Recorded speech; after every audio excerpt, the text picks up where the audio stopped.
Eagles Legion, yours, mine, our BC Lions are 5-2 coming out of a bye week, a much needed, a much deserved. We're going to toss that around and look at the season up to this point with three topics. We'll pass it around to Arthur. ECL fans. So what we're going to do tonight is we're going to talk about the season review so far after 7 games for the Lions. And then after that, we're going to kick around the next 7 games and kind of get some predictions on the schedule and like what the results will be. And also we'll be looking at the top 10 plays in July for the Lions. So we'll just start there. All right. So season in review. Who wants to go first? How do you think the BC Lions season is going up till now? I guess we'll start with Greg. Well, as a fan and as a podcaster and as a naysayer, a yay-sayer, I'm pretty happy. If I got to give the team an overall grade, I'd probably go B minus.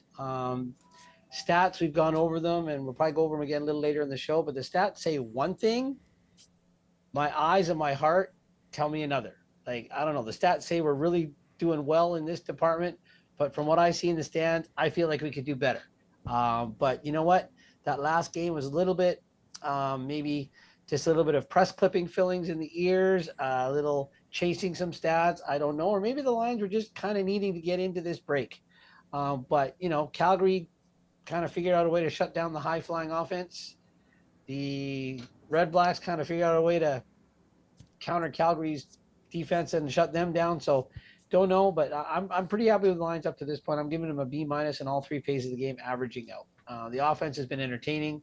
The defense has stood tall when they needed to, and special teams, they've been steady. But again, I'm pretty hard to please with special teams. But we'll leave it at that. Arthur.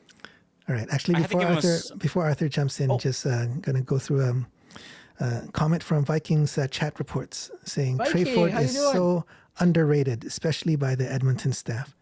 We'll talk about that. Yeah, we'll talk about that in a bit. But yeah, I agree with you. Okay, sorry. Go ahead, Arthur. Well, 5-2 road games in Toronto, Winnipeg, Calgary, and I have to give them a B+. I mean, they're 5-2.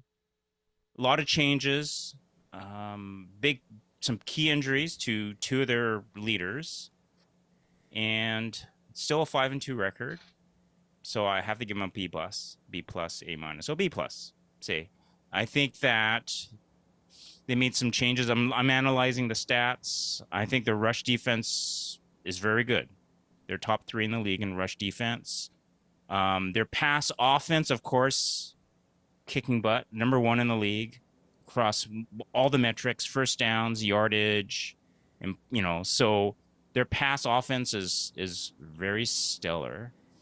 And I think overall their defense is, middle of the road. Overall, pass defense, I think it can be improved, but they're middle of the road. I think their rush defense with Josh Woods out, it's been good. So I think B+, considering the schedule and considering the injuries they had.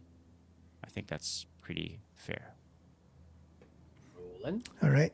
You guys are pretty tough markers. I mean, I agree with your your analysis on what needs to be improved, but I'm giving them an A-. I mean, we're tied for first place in the West. Yeah, I was between a B+ and A-, but yeah. So 5-2. That loss to Calgary was so close, 1 point. Yeah. Otherwise, we would have been standing tied in the league with Montreal. But they lost.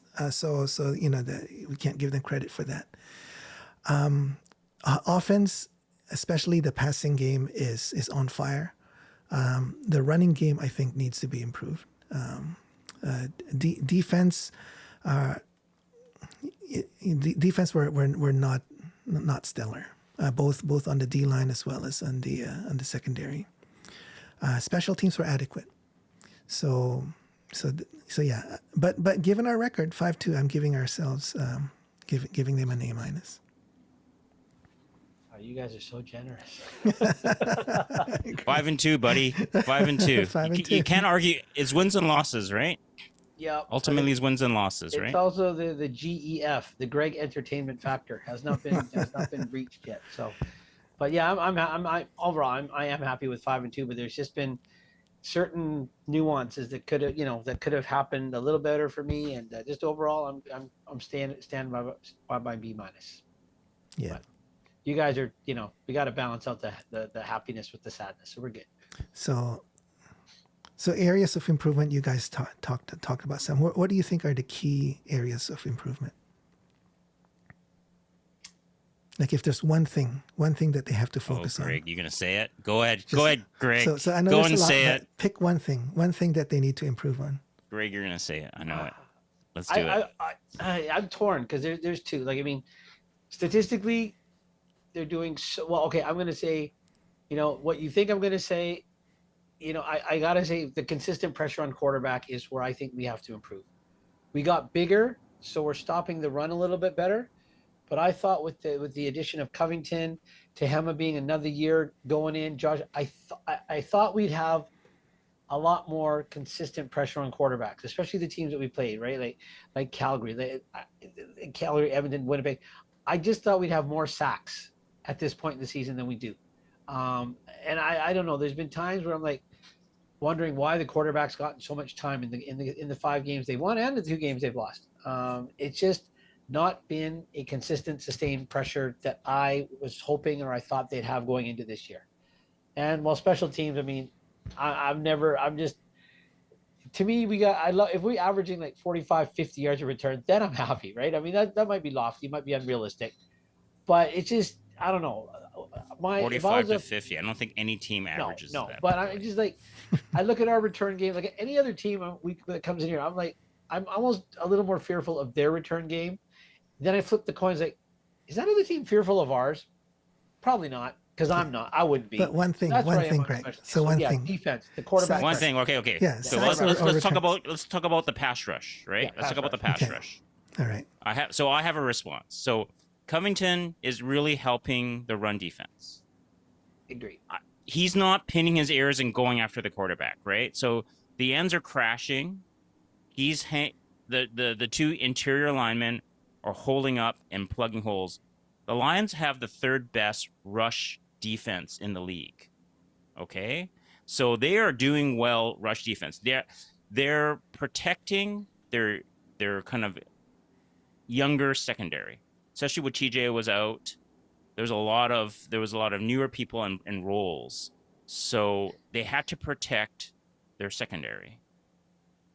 And I think that they're trying to I think they're done okay. The pass rush, I think sacks are down throughout the whole league. We don't have a Matthew Betts. It's a massive loss, but sacks are down throughout the whole league. And whether that means quarterbacks are just getting rid of the ball quicker, they're checking down. I think there's a lot more zone defense. A lot of teams are kind of sitting back into they're sitting back into lots of people in coverage. So, all right. So Arthur, what's your number one thing that you want to see improved over the next little bit? I think overall, like I was just talking about the defense, I think the defense has to take it up a notch, and not just. I mean, I'll let Greg have the pressure the quarterback mental, but I'm looking at coverage, right? Looking at coverage. I'm looking at the secondary.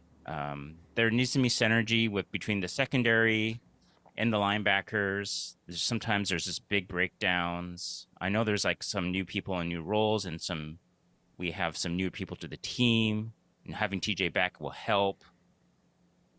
I think hopefully as the year goes on, there's more experience, and that secondary can start to be more ball hawkish. We need to create more turnovers. We need to have tighter coverage, maybe rally to the ball a bit harder, produce more turnovers, All right. So Vikings chat report says Bombers unpredictable at home. Yeah, for sure. We're gonna touch on that when we look at the next few games. For me, the number one thing that I'd like to see is to get Stanback in the running game more involved. In the beginning of the season, Stanback was like number one in rushing, and then we dropped quite a bit, and we kind of stopped running. We got really predictable, right? Especially that loss to Calgary. Our offense was so predictable. So I think we need to improve that. And yes, Adams has a really strong passing game, but imagine if it was balanced, and the defense can't key in on one thing, then would be that much better. So that's what I want to see. All right, so let's move on to predictions for the next 7 games. Sounds good. All right. So let's take a look at this. So this is the schedule for the next little bit. So next week is at Winnipeg, all the way till September 13, with Toronto coming to BC, and then we have a bye week. So let's look up till September 13. Predictions. How many wins, how many losses?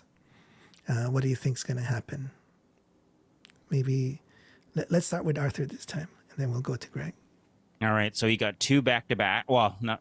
I mean, Winnipeg is a back-to-back. For Winnipeg, it's a back-to-back because Yes. they face the Lions on 5-day rest. They have a bye, and then the Lions, and they come to BC Place. So, and then they do They have a true back-to-back with the Ottawa Redblacks. So. Yes. And the Lions play on the road 4 times, and they go to Montreal and Edmonton with a reinvigorated Tre Ford. So I'm thinking Lions will win 4 and lose 3. Wow. Okay. Because they got 4 road games, and their road games are really tight. 7-4. Well, I guess Q-Man's going till the end of the regular season. Yeah. So he's going.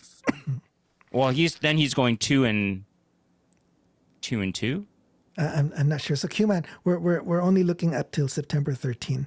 So maybe you can let us know what you think your prediction is up till the Toronto game on September 13. Yeah, we're just going to the next 7 games. What's the record in the next 7 games? So I'm thinking split, and then 3 games they're going to win 2 out of 1. So yeah, I'm doing a 4-3 record.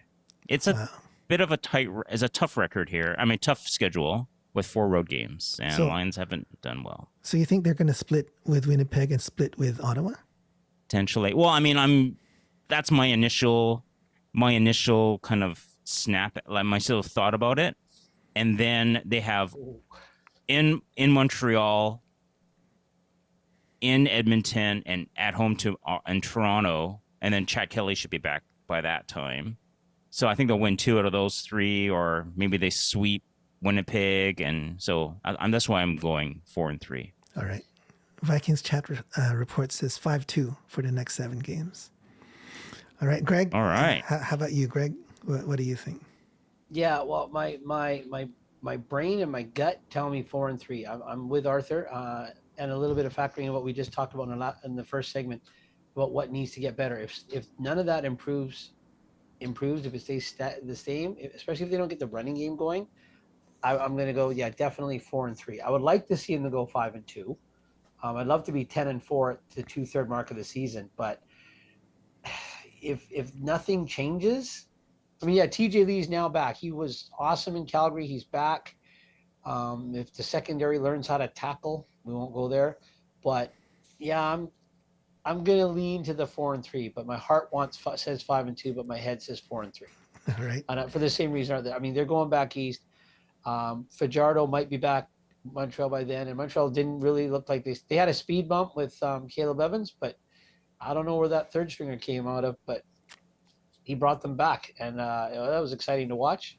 Ottawa is not a joke right now. I don't know, they started slow, but they seem to be playing with a lot of confidence. They're 5-2, right? Yeah, and then there's Winnipeg with an Edmonton in between, and it depends on how physical the Winnipeg game is going into the Edmonton game. And if they got to chase around to Tre Ford with the lack of pressure that I'm talking about them getting, There's a Yeah. 10-day rest when Yeah, so I'll they'll be go okay. 4-3. 4-3. All right. Q-Man says 5-2. Mm. Blake says hi. Hey, Blake. Nice to have you join us. Hi, Blake. Hey. So I'm actually going 6-1. Ooh. Oh, says the guy that loads up his fantasy with Lions all the time. Yes. I think Well, he's leading our fantasy pool. So that's true. Yeah. That's true. can't argue. I'm going 6-1. I think the only game to me that's in question is the Montreal game. If Fajardo comes back, I think I think Winnipeg. I think we should be able to beat them. Sweep them. Yeah, I think we can sweep them. Ottawa. Who did Ottawa play? I mean, they've got a 5-2 record, but did they play any hard teams? They played Winnipeg twice. But Split. They played Winnipeg. Calgary, beat them. They beat Hamilton. I think they swept Edmonton, Yeah. But who hasn't? which so far? is like Yeah. So I know Tre Ford is back, and if we play them on August 11, I think the 3 touchdowns on the fourth quarter. I think I don't think they're going to be able to replicate that. So I'm not score worried effects, right? It was like 44-8 or 6 or Yeah. something like that. So I mean, I'm not, really. I'm not concerned about that. So, Very good Lions fan. Welcome. He's back. Hello. yeah, Sierra Leone's fans, 5-2 would be great, but I would take 4-3 if they're winning the games with grit. That's what you want to see for teams to make a run in November, impose our will on the opposition. Yeah, that's why I really want to see the running game get established, right? That's what we need when we get later into season. Vikings chat. Back, yeah. Vikings chat report says Ottawa, Toronto, and Saskatchewan are overrated. Ottawa and Toronto. Saskatchewan, I'm not sure. Saskatchewan, I'm tending to think that they do have something. Trevor Harris should be back any week now, by the way. Yeah. Blake says 5-2 split with Bombers lose to Als on the road. Okay. All right. Okay. Yeah. Okay. Well, I'm going to go on record here. If the Lions go 6-1 over those 7 games, I'm personally going to hand deliver Roland a wobbly pop. All right. I don't know what that is, 6-1. but A beer. I will give you. Can I say beer on it? I'll give you. I'm going to buy you a beer. Okay. Sounds good. 6-1. Wow. I'd like that, but Yeah, I think they have the potential. I think they can do it. They just have to be consistent and, like Sir Leo's fan says, play with grit, like with intensity, and balance the strong passing play with a strong running game, which we can. Right. We got Stanback, right? if they can deliver some hits like Calgary laid out on us that last game before our bye week, I 6-1 could be doable, but got to flip the grit switch. Yeah. So cool.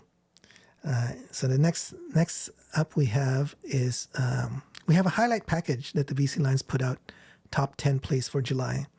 So let's go through that and let's see.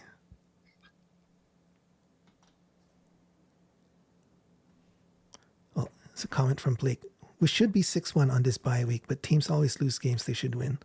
Look at last year, the home game against Hamilton. That's true. Yeah. I still remember that loss. Yeah, that's right. That was the James Butler show, that one. Yeah, this loss to Calgary, I feel we should not have lost that one. But yeah. All right. Let's go through the plays. Which is an important thing for a team that is far and away leading the turnover ratio. That's really helped them this year in the CFL. So this one, Saskatchewan game, that was a pass to, Adrian Green, the intended receiver. I think it was Schaefer Baker, yeah. and then Green jumped in front of it. And Green has the ball. And we just mentioned no mistakes by Patterson, but he does make one there. He's going to I'm impressed with Shea Patterson, though, coming in as a backup and still being able to, to have good games. Well, I think with that offense, they're not forcing him to throw downfield, and you can see why. They do a lot of like the small, short passes, and they got good. Like Saskatchewan's got good receivers that give you a lot of yak. Look at those So- moves by RP. Yeah. So that's why. All right. Oh, we got a comment from Surrey Leo's fans. If you could have one historical BC Lion join the team right now in their prime, who would it be? In the Let's- prime? Good question. Let's go with Greg first. Oh, oh man. Come I on, w- Greg. Oh, Come on, Greg. there's so many. Quick, I can only pick one, quick. right? Pick one. Yes. Rob Smith on the Rob Murphy. Rob Murphy. Sorry. Yes, on the O line. On the I online. knew you'd Oh, go yeah, there. yeah, You'd yeah. go there. Okay, how about you, But- Arthur? Well, I picked Just my one. favorite BC Lion of all time is Solomon Aluminium. We All need right. a Oh. kick-ass middle linebacker. Okay. I would go with Louis Passaglio. What? Oh, I don't know. Sean White's Yeah. been doing pretty good. Oh, What, maybe as for a the punter. punting? As a punter. Yeah, as a punter. You know those directional punts, he can get it within the 5-yard line and then just goes out of bounds in the 5-yard. How many times did he do that? Imagine Yes, if we can pin, consistently, yes. we can pin our opponents down like at the end of their field consistently. That would be, With no return. Yeah. yeah, Definitely. yeah. Good You call. guys thought I'd pick somebody else, right, guys? Julio. Okay, Hey. Blake says Julio, yes. Yeah. As a punter or as a quarterback, Blake? Irvin. Human Yeah. says Swervin. All right, good stuff. Okay, let's take a look at play number 9. Oh, this was 3rd and 1. He lined up. Yeah, I was like, oh, I can't hear anything. Well, that was the McKinnis show that game, boy. Yeah. 14 for 14, right? I love these misdirection plays. Oh, Blake answered your question as both for Julio. Julio as a court. Okay. So nothing is unusual to leave him out there, even though David Mackey over the last couple of weeks. Yeah, that's the thing with Mackey doing short yardage. We can't run these misdirections, but with Adams there, he could do that. The problem is we don't want Adams to get hit, right? Well, look at just 3 shots he took in the Calgary game. That sure put him off a little bit. Yeah. Okay, let's look at number 8. Okay, this was how many yards was this? 43, so it's like a 51, 52-yard field goal. He just made it. Yeah. So all the plays in July have been from the Saskatchewan. Okay. So far. So far. It's only 3 games in July. Yeah. Number 7 is Oh, the against Hamilton, yeah. Yeah, stand Oh, back. that was that. Yeah, that was beautiful. It was beautiful, yeah. Yeah, I don't know if they could utilize him out of the back with the swing passes or he running to the outside. I don't think he's been stopped yet. Running inside, different story. But Yeah. But we had this, like, when Andrew Harris was here, he was a threat both running and Yep. and receiving, right? And we can see Standback can catch the ball. So, oh, he got great hands. yeah. While we're looking at this highlight package, I'm going to throw out there. If I could, I want to throw in the 1-2 punch of Millington and Drummond, or Millington and Philpott in our backfield. I would take that too, historically speaking, Okay. for Roland's run game. All right. Yes. So that was your second That choice. was the one I then. was taught. Yeah, that's between the nasty O line and that. Because if you got the nasty O line, it doesn't matter. Anybody can run on that. I thought you were going to go Yeah. G-Roy there, Greg. Yeah, sure. All right. Oh, Greg's gonna something have came a up heart there. attack. Oh, this was the goal line stand here. TJ, that's a nice play. Yeah. Too bad we squandered it 2 plays later. But yeah, that was beautiful. That was veteran know-how, that one. We were trying to beat you and Doug Flutie. Hey, congratulations on a great day.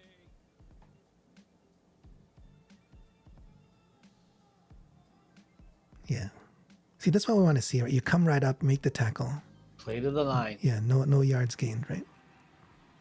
Oh, back to Saskatchewan game. Run Yeah, it. this was a massive. Yeah, this is beautiful. Saskatchewan crept close, and then VA just on his legs. Yeah, there was a key block there by Mackey. Yeah. Mackey made that play happen. You guys were getting nervous because We were, yeah. Saskatchewan's coming back, and then Yeah. VA did that, and cushion reestablished. That was the game Mackey had that he was going for the touchdown. He fumbled it, wasn't it? Yeah, that was. Yeah, And then he made it more than made up for it every play after that, yeah, especially there. yeah, right there. Gets a key block from his fullback, David Mackey, inside the 5-yard line to get him across. He has to, man. It's fullback on a DB. Come on, you got to make that. This against Calgary again. Oh, there's the Eberhardt.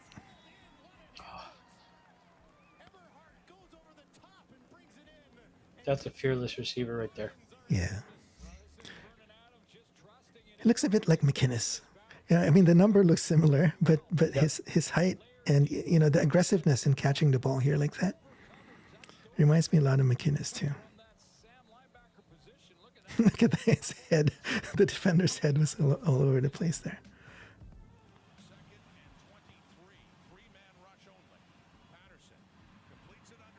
Fumble.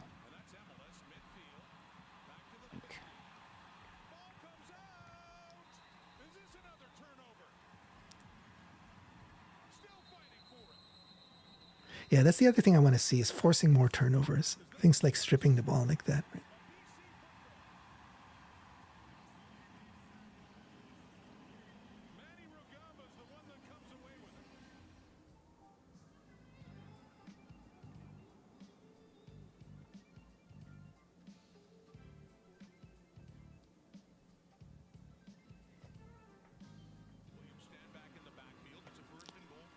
Oh, Q-Man has a question. Who plays Zed when Hatch and Kotoy are back, Eberhardt or Berryhill?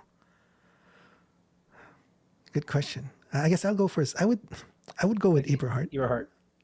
Okay, Greg goes with Eberhardt. Yeah. Arthur? Yeah. Doesn't matter. I mean, You don't think it matters? You think they're both well, equal? okay. Well, Bear Hill gives you an option on the return game, right? And Eberhardt can return kicks, but I think Bear Hill's better. And honestly, when Hatch, Kotoy, McInnes, and Hollins all lined up as receiver, that this person's, it's gonna be tough sledding. Yeah, Right? you don't think they're going to get the ball? Yeah, they're gonna get it all depends, right? They do spread it around fairly well. Yeah. Like VA will spread it around, so they'll get some good touches. I think Barrio has that little X factor in terms of just getting just some breakaway speed. So I would say Barry Hill since you guys went. Okay. There was a tweet this today, right? Who was it? Was it from Farhan who said they're looking at possibly 4 Americans receivers? Does that mean you think Hatch is going to be back? Yeah, I think so. I mean, he was a 4 participant in day 1, which is today. Yeah. So and he's been practicing for 2 weeks. They just sat him out of the ago. Calgary one. He was practicing full up to even to the Calgary game. So hey, why not let him sit him that game, give him another week, and bring him back for bully ball against Winnipeg, right? Yeah. Yeah. Yeah. That makes me feel even better for the Winnipeg game this Thursday. Yeah, Blake Rowan's says definitely going 6-1 now. yeah. Blake says yes. I heard Hatch will be back on Thursday. All right, let's watch this play here. Oh yeah, this pass right into four defenders right to McInnes. I thought that was a pick when we were at that game. You know that? Yeah. Oh, gosh. I told you guys when I saw this, I turned to you, Arthur. I said this is Nathan Rourke type of accuracy. If you look at the replay here, this angle, look at the ball going through the defenders there, right?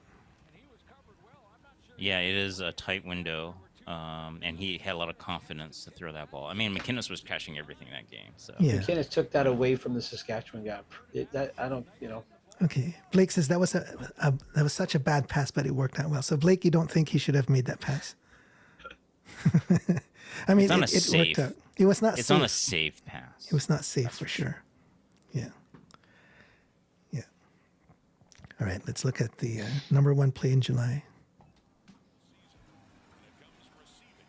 Oh, Hamilton. It's got to be hot. It's got to be what Holland. This is the Holland. Oh yeah. This This was because Hamilton had just scored. This is the Yeah, answer. Yeah. Another move there. Ah, there you go. Yeah. Hollins. You know, Hollins was hot in the beginning of the season. Then the last couple of games, he didn't seem to be in sync with Vern. I don't know if he was a little bit hurt or banged up. I hope he gets back into form, because I remember at the beginning of the season I was saying he was looking like a number one receiver. He was taking that position well, right? I mean, still second in the league in yardage. I haven't seen the latest stats. Up Yeah. This week. Okay. Q-Man says Hollins has a hammy. Okay, maybe that's Yeah, why. makes sense. Yeah. Yeah. That's why he couldn't run under the ball, right? Well, he's had a week to rest it. Yeah. Cool. All right. So now let's look at the game this Thursday with Winnipeg. Thoughts on the game? What do we need to do? How do we win this? Let's start with Greg. They better be anything but unprepared. They're going to have 10. First week, don't think anything about football, rest, recover. But they got to watch film on what every team that has done thus far with Winnipeg. Plus, they already went into Winnipeg and won, but they got to go in there with a balanced attack. Definitely have the run game working, because I can't remember, was it Viking report that said the Bombers are unpredictable at home? Well, you said it earlier, Roland. After the spanking they took in Toronto, and Big Hill getting trucked, which I could watch that highlight over and over and over.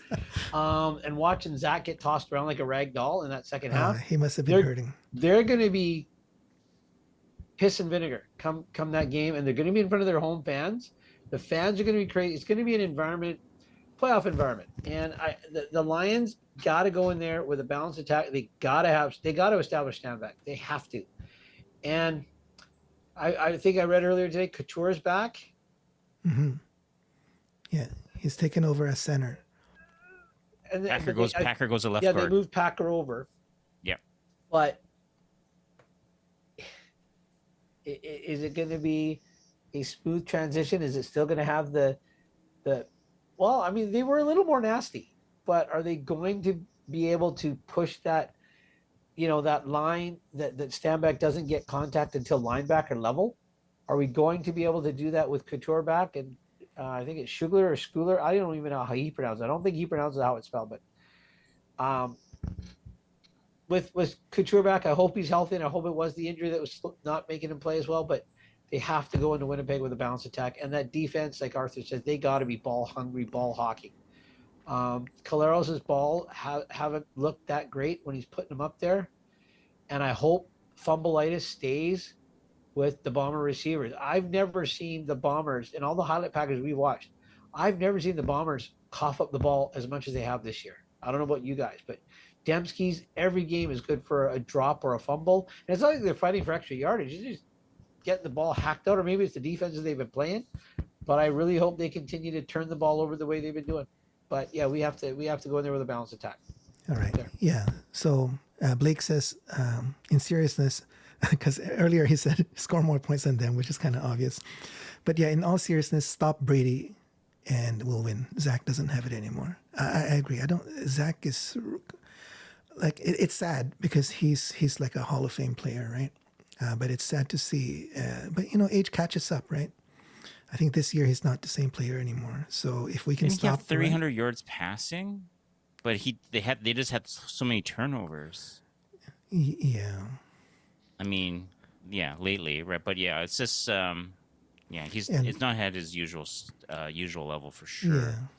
Keeman says 5-day week for Winnipeg, 11 days for BCs. Yeah, for sure. There's no excuse for us. Like Greg said, we need to be ready. Keeman, I agree with you. Keeman's asking a question about Couture. Why are we changing the line? We're already playing over the ratio. Is Couture that much better than I think Schuler is a little banged up. Okay. Because he went down for an injury, and then I think he's a little banged up a little. But he's not on the injury report, so I'm just wondering, maybe they just they put him in, and now they have Couture back. They want to bring him in. Maybe they want another American as a receiver. So that's what Farhan tweeted out. So yeah, they need more.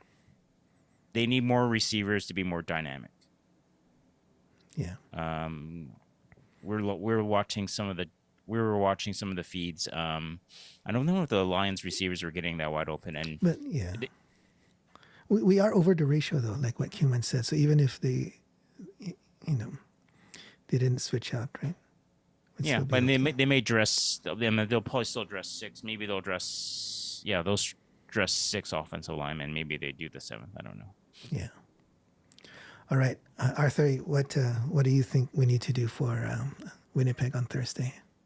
I think just got to punish them physically, right? So in all Yeah. aspects on defense, hit them hard. 5-day rest is gonna be tough. The Winnipeg will be in it because they're at home, but take away their will to win in the second Yes. half, and then you start to lean on them. That 5-day rest will come back. It's gonna be hard Yes. for them. So you gotta take their will away, and you gotta have you gotta be in the game. You can't give them 2-3 score lead.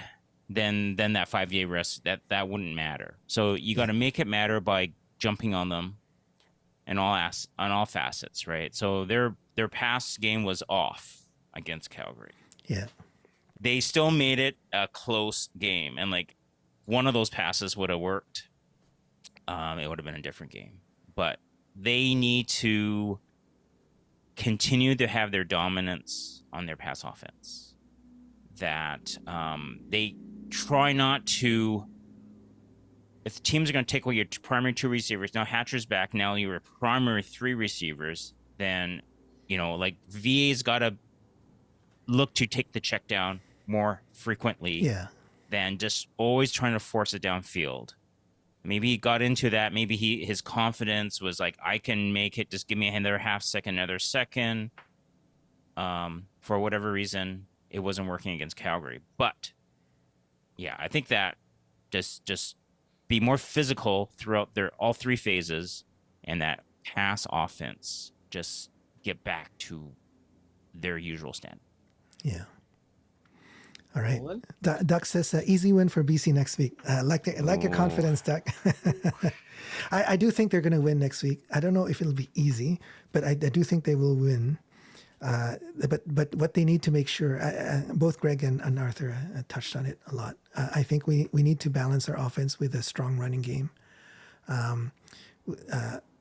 The ball, Vern needs to get the ball around, not just keying on Hatcher or Hollins.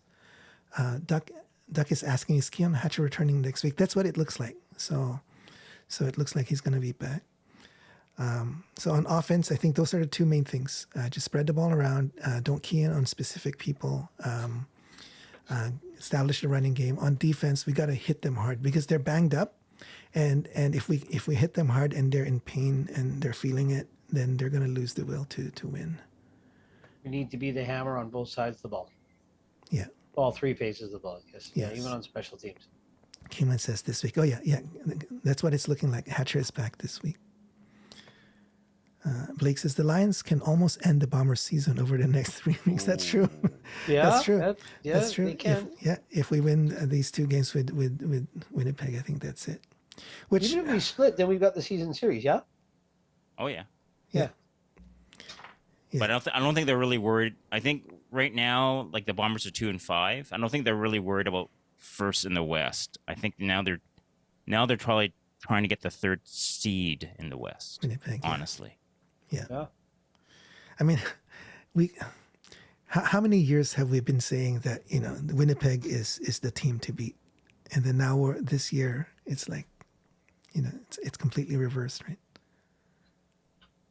Well, I'd like to see us beat Winnipeg consistently this year, and then we've got to me, then we've gotten over that hurdle. Are they 2-6? Yeah, they are. Yeah, that's right. They are 2-6. Yeah, Winnipeg's 2-6. Wow. Duck thinks we'll probably split at best. I don't know, Duck. I'm predicting we're going to win both. I don't know, Duck, if you tuned in earlier, Roland thinks we're going 6-1 over the next 7. But no, I mean, if Winnipeg doesn't make the playoffs, but we didn't do well against them, then is that little thought going to be we still haven't beat Winnipeg, even though they've lost a step, whatever. I'd still like to beat them and then know that we've gotten over that hurdle, that we can beat Winnipeg. Like You know, we got to whether- beat them in the playoffs. I Yeah. mean, that's the only Yeah. thing, right?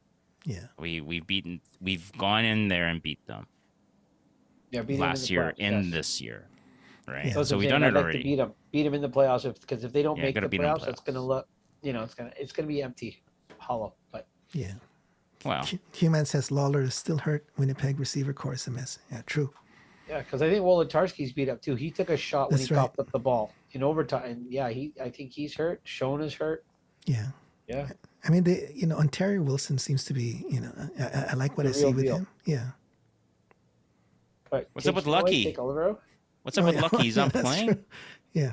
he's on the is he on the practice roster still? I think, but we can ask him. We'll ask him. We'll get him Yeah. on the show. We'll ask him. Yeah. Maybe Blake after says, they play the Lions. No, the only way not to worry about that is if they don't make the playoffs. Yeah. If Winnipeg doesn't make the playoffs, then it's moot, right? Yeah, I mean we can only face them Yeah. if they make the playoffs. PR, yeah, I know. Yeah. Q-Man says Lucky's on PR. Yeah, but since they're hurting with so many receivers down, they probably need to speed it up. Unless, I don't know. Shouldn't be that hard to learn the playbook, right? For Lucky. Well, especially since he's been there before under Buck. Yeah. Yeah. All right. So it's going to be an exciting next few weeks. What about you, Roland?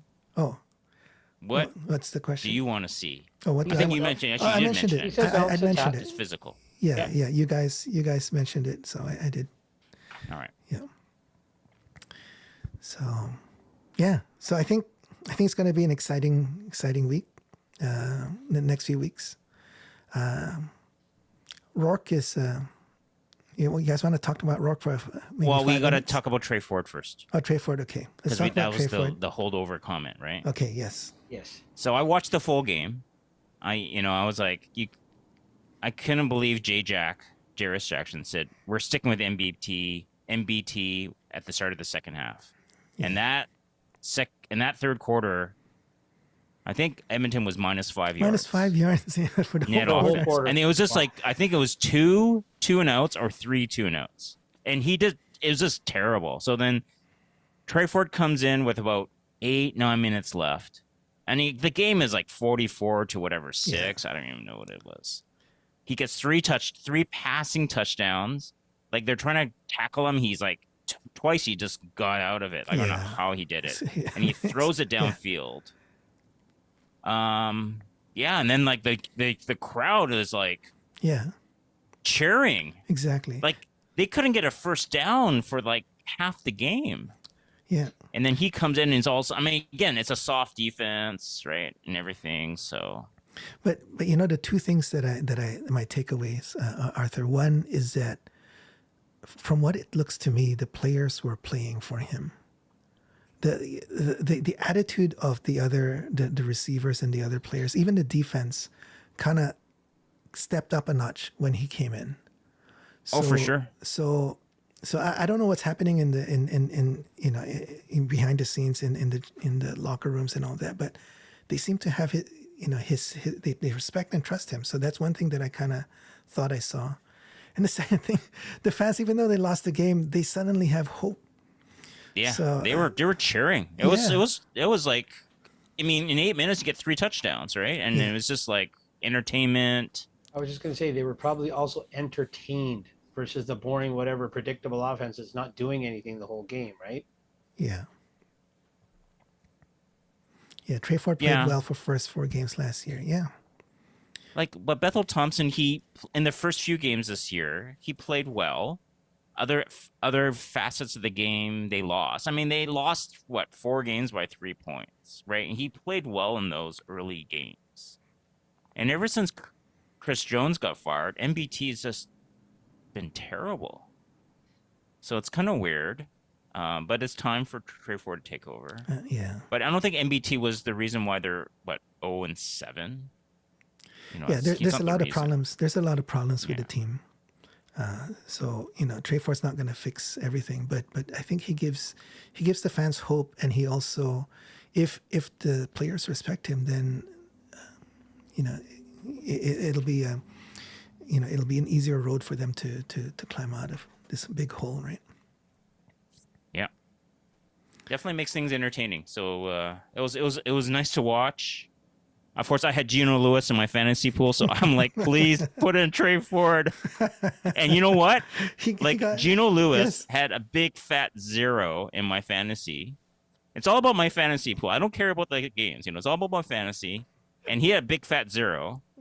And then when Tre Ford get in, he got him 15.3 fantasy points. Like I was like sitting on 0 for Gino Lewis, like Yeah. going into the fourth quarter, and I'm like shaking my head. But Okay, Q-Man has a question. Can Tre Ford beat Shea Patterson? yeah. You think so? Well, I mean, Tre Ford's got to beat the Corey Mace defense, yes. which they're really good against the run, but they're really Is the poor against question the pass. Saskatchewan versus Edmonton, or is the question quarterback versus quarterback? well. I mean, they can't. Tre Ford is against Corey Mace's defense, right? But Are we it's like, talking, quarterback? Yeah. Is Q-Man mean skill for skill? Like, Yeah. Like, who's a better quarterback? who would I take if I had to win a game? Sure. I'd take Shea Patterson. Why? The scuttlebutt is Tre Ford, although apparently the receivers said this year he's better. He's much better at learning the plays and doing his homework and doing the studying. I still think the reason why he wasn't on the field until now is he's not up to the Vernon Adams standard, and maybe no one really is, at preparing and studying. Right? So You're talking about Tre Ford. Tre Ford.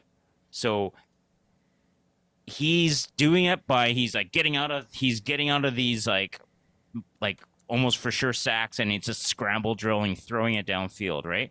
Head coaches, I mean, can you keep on counting on that?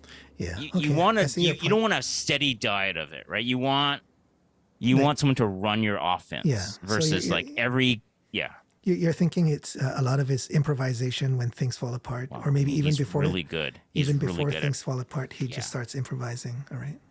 Or I mean, maybe the pocket's breaking down, but he's really good at escaping it and then ad-libbing, running around, and then heaving it up. And it works. Can't argue with success, but is it predictable? Maybe head coaches want predictability, right? I take Shea Patterson right now. All right. Oh, Cuman says he's printer's good at improvising. oh, there's a blast from the past. Blake says Trey can beat Shea, but with that Saskatchewan defense, it might be another 12-11 Rouge game. Yeah. Trevor Harris might be back, by the way. Any game now. Yeah, He might be back. He's looking good. They're Yeah. saying. So it may not be Tre Ford against Shea Patterson. Yeah. All right. Let's. We've got a few minutes. Oh, you want left. to talk about Nate, right? You want Yes. to talk about Nate? Let's do maybe 8 minutes of thoughts on Nathan Rourke. You go first, ahead, then, Greg. Arthur. Okay. Oh, yeah. me? Oh, okay. it's Arthur. He's your guy. He's coming back. He's my guy. All right. So, I mean, obviously, Nate Rourke got waived by the New York Giants. He's like 4th in the depth chart in quarterbacks. So he's got to go through the whole league. People are wondering who's going to pick him up. So by 1 p.m. Pacific tomorrow, someone has put in a waiver claim. If not, then he's a free agent. I still think, I mean, based on all the analysts' reports, I think Nate's going to stick it out for this year, right? I mean, it's too late to come back to CFL. Yeah. Not this year. It's like I don't know. I don't even know how the dollars and cents would work, right? With him being salary cap compliant, so he might as well stick it out there. Yeah. And then I still think I've been on record. He comes back to BC for the beginning of next year. Okay. Your prediction is I he'll be back next year. would love for him to go to the Seahawks. I'm a huge Seahawks fan, but for whatever reason, John Schneider, I don't know, doesn't like it. Maybe we'll see. Hopefully, that'd be awesome. Yeah. All right. Greg, your thoughts? Yeah, it would have been nice to see him come back this year, in the beginning of the year, because Grey Cup's here, and it would have been nice to see that Rourke magic again. And I'm talking as a fan, strictly from an entertainment point of view, and would like to see, and again, BC win the Grey Cup in their own backyard. But I'm a little worried again if he goes sticks it up the rest of this year. That's really 2 years of really not playing. I mean, not Yeah, staying. I mean, you know what I mean? Like his mechanics are still whatever. Practice. He's still keeping everything loose, whatever. But there's been no game speed other than that wonderful preseason game against Dallas. And yeah, again, the NFL quarterbacking is a lot different. They expect you to manage a game versus play a game, I guess, and especially if he's wanted to be safe at training camp. But yeah, it worries me if he comes back next year. How much is he going to have? He's going to be. I mean, yeah, he's going to be older, but he's not going to be old because he's young-ish. But not having played,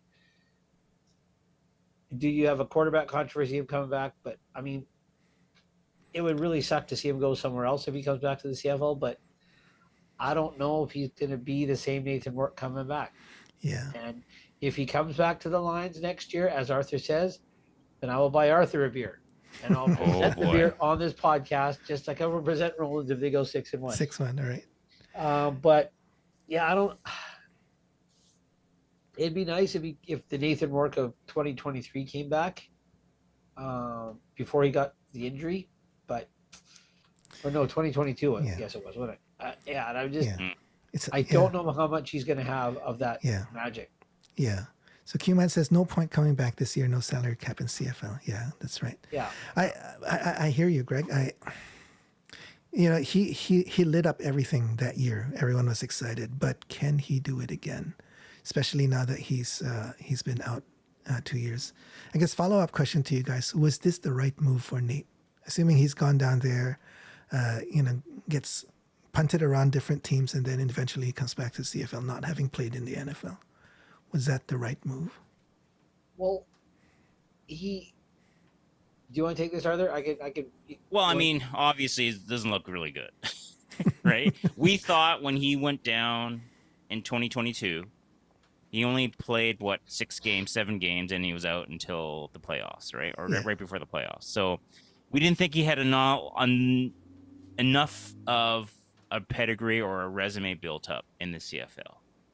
And we were surprised that he still got a shot, and he still got guaranteed money, $200K guaranteed money, with Jacksonville. So we're like, I was shocked to hit, I guess they are quarterback hungry, down in the NFL. So he got it. I'm like, I was shocked, but I'm like, well, you didn't prove enough for the NFL. I mean, I think talent-wise, we're all thinking this guy is really good, but no, obviously it hasn't turned out that way. 24 years old. If it was me,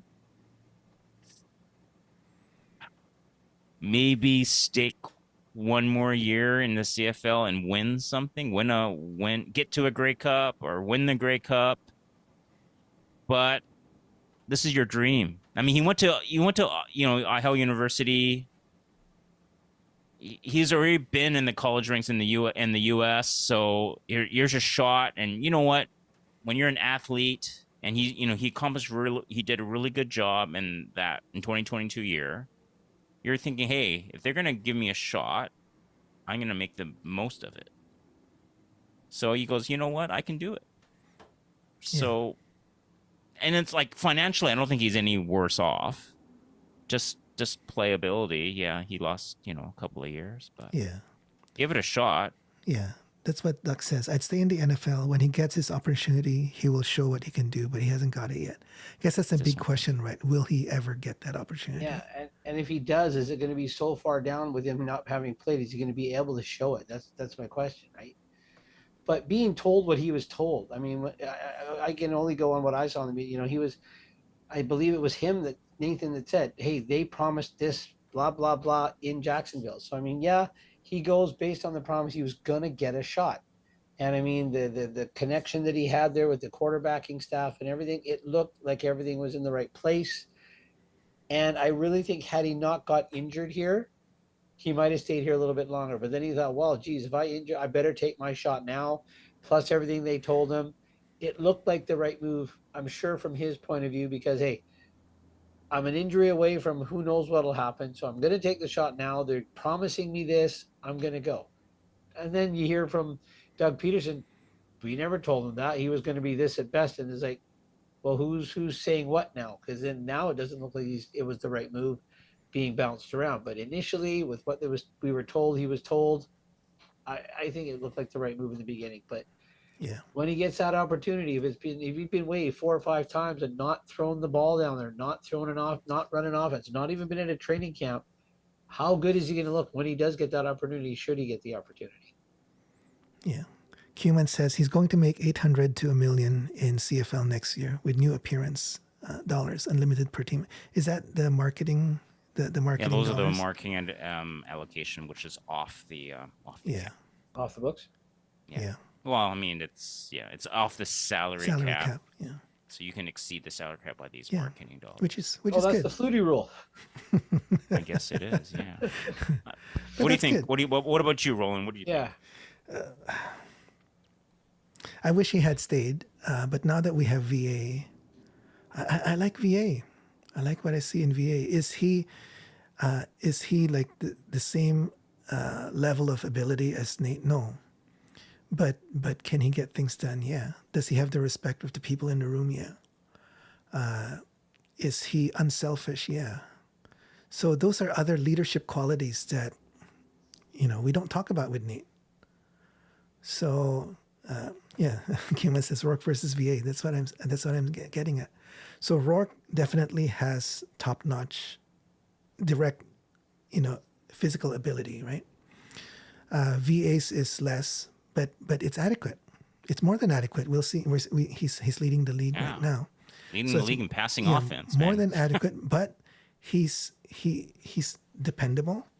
Like, Rourke just, okay, I'm leaving. I'm gonna go for my dream, right? VA's dependable. He's got the respect of the people in the room, and he's a good leader. We've seen that so many times. Right? He's a good leader. Yeah. So Kim says, "Good news. We are in a good spot either way." True. So that's why it would hurt me if I would feel really bad for VA if we traded him away when Rourke comes back. So yeah. But Well, yeah, you're VA right. is going to get a shot in the playoffs this year. Right. Yeah. He had a shot last year with the team. This was his team last year. And he's going to have a shot this year, right? Yeah. He's going to have a shot.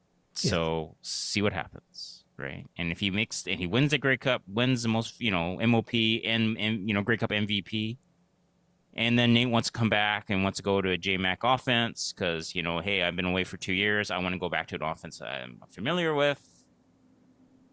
Then the Lions have a great trade chip to play. Yeah.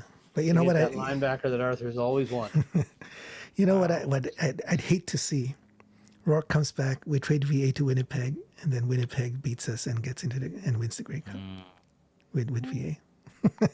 I'm not too worried about. Actually, at that point, I'm not too worried about Winnipeg. It'd be more Saskatchewan or Montreal or Toronto, right? Those are the teams on the upswing. True. But yeah, I mean, anything can happen. We'll see.